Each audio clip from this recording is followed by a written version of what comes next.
Après la vie, il y a la mort, mais en attendant, il faut vivre dignement. Et c'est justement pour vivre dignement que nos voisins du Nigeria sont actuellement dans les manifestations, dans les rues du pays. Donc, vous comprenez, nous sortons ainsi du cadre national pour le cadre international. La situation socio-économique au Nigeria est actuellement tendue et nos confrères de la BBC nous informent que, lassés par la faim, les Nigérians protestent contre la détérioration de leurs conditions de vie. Tout est cher, l'essence, les denrées alimentaires, les études, tout ça. Donc actuellement, il y a des manifestations dans les rues du Nigeria qui demandent même le départ, la démission du gouvernement en place. Alors quelle analyse vous apportez à ce phénomène actuellement, Ignacy? Alors là, je ne vais pas passer, je n'irai pas du tout de la cuillère pour vous dire simplement que Tinubu au Nigeria passe quand même des heures épouvantables et éprouvantes, vous voyez. Et tout simplement, déjà à sa venue où il supprimait déjà la subvention pétrolière, moi ça m'a fait un hic. Je me suis dit, mais à quoi doit-on s'attendre encore? Vous voyez, même le Bénin en souffre, cette suppression de la subvention pétrolière. Alors, je ne sais pas économiquement ce à quoi cela est dû, pourquoi ça fait partie de cette première décision qu'il a prise. Je ne sais pas en quoi cela gêne, mais le gouvernement de faire quand même s'en sortait pas mal. Et le Nigeria ne se plaignait pas autant.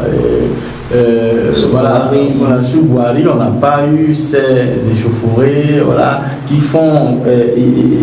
J'ai entendu 13 morts, et plusieurs blessés.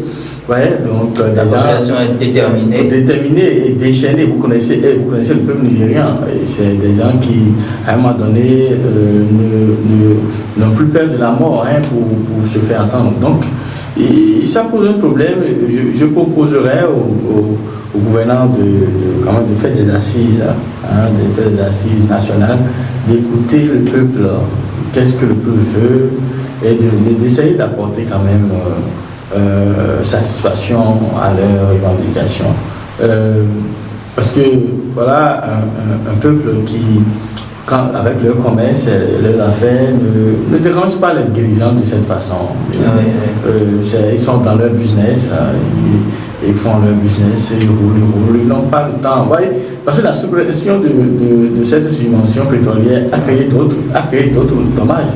Vous voyez, aux commerçants par exemple, parce que celui qui, la simple vendeuse qui amène ses marchandises au marché a besoin de quelqu'un pour l'aider à remorquer, à transporter les marchandises. Et ces marchandises, ces produits-là vont prendre forcément du prix parce que le carburant le prix du carburant a connu une hausse, vous voyez, donc ça c'est comme ça.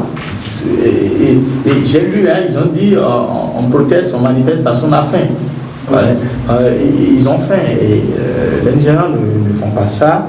Donc il va falloir faire un débat de contenu, s'asseoir et se demander ce que veut la population, leur permettre de s'exprimer pacifiquement. On est allé juste à tirer à balles réelles sur la population. Pourquoi la population qui parle de la cherté des denrées alimentaires, de première nécessité, vous voyez, donc ça pose problème. La population réclame également la construction de bonnes routes. Vous voyez, on parle de la construction de routes. Il y a le chômage. Les gens qui copient sur le même les étudiants aussi se plaignent. Les étudiants se plaignent, les études également coûtent excessivement cher. Et voilà, donc il va falloir franchement qu'on fasse des assises nationales pour écouter la population et commencer par les promettre. Et commencer par apporter satisfaction à leurs revendications pour amener la paix. Parce que c'est un pays qui quand même a connu la guerre, qui n'a pas oublié, je crois qu'ils n'ont pas oublié le souvenir malheureux de la guerre. Donc il faut pas aller à la guerre, faut pas aller à ces échauffourées où on déplore les pertes en vie humaine. Non, il faut pas aller à ces extrémités. Il faut ramener la balle à terre. Et je crois que c'est dans le cadre du gouvernement et aux populations maintenant le respect du bien public. Il faut respecter le bien public. On peut bien s'exprimer sans pour autant user de la violence et voilà, détruire les biens publics chèrement acquis. Voilà. Voilà, donc nous souhaitons très vivement qu'une solution soit trouvée afin d'apaiser donc les tensions que l'on observe actuellement au Nigeria et qui font déjà des pertes dans le rang des manifestants et des dégâts. Il y a des dégâts, il y a du vandalisme qu'on observe en vivement parce que le président Tinubu a également appelé aux assises nationales. Il a appelé à la fin des manifestations donc, et à la tenue donc, de dialogue.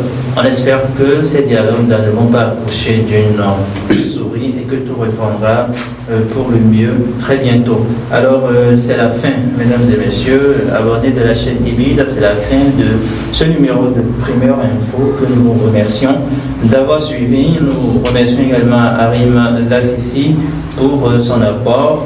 Et on se donne rendez-vous pour un autre numéro. Merci.